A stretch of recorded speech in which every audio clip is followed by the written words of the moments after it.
আমার ডান কানে দীর্ঘদিন ধরে কানের ভিতরে যে রস আসে, কানের ভিতরে ঘা, দুর্গন্ধ হয়। ডান কানে আছে খুব কম শুনতে পাই, বাম কানে মোটামুটি ভালোই শুনতে পাই। কত বছর থেকে আপনার সমস্যা? 20 বছরের কাছাকাছি। এর ভিতরে ডাক্তার দেখাইছিলাম, বাট সেভাবে ভালো কোনো রেজাল্ট পাইনি।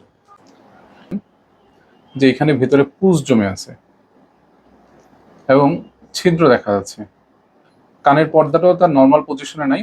আমরা ওনার একটা সিটি স্ক্যান করিয়েছি। আপনি দেখ, সিটি স্ক্যানে কানের মধ্যে কালো থাকবে, কারণ কানের মধ্যে বাতাস থাকে। হ্যাঁ, এটা হচ্ছে আপনার ডান কান।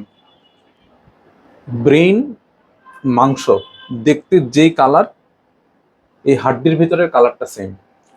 তার মানে হচ্ছে এই হাড্ডির মধ্যে এমন কোনো একটা রোগ আছে যে রোগটা মোটামুটি কোনো একটা মাংসপিণ্ডের মতো হওয়ার সম্ভাবনা আছে।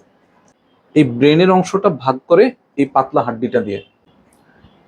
এই যে ভিতরের রোগটা, এই রোগের একটা বৈশিষ্ট্য হচ্ছে সে আস্তে আস্তে হাড্ডিটাকে ক্ষয় করে দেয়। তাহলে এই রোগটা ব্রেনের দিকে যাওয়ার সম্ভাবনা থাকে। তখন কানের ভিতরে যে ছোট ছোট হাড্ডিগুলো দিয়ে আমরা কানে শুনতে পাই, যেমন ধরেন এই যে এইখানে এই হাড্ডিটা আছে, তো ডান কানে দেখেন একই জায়গায় এইরকম কোনো হাড্ডি নাই।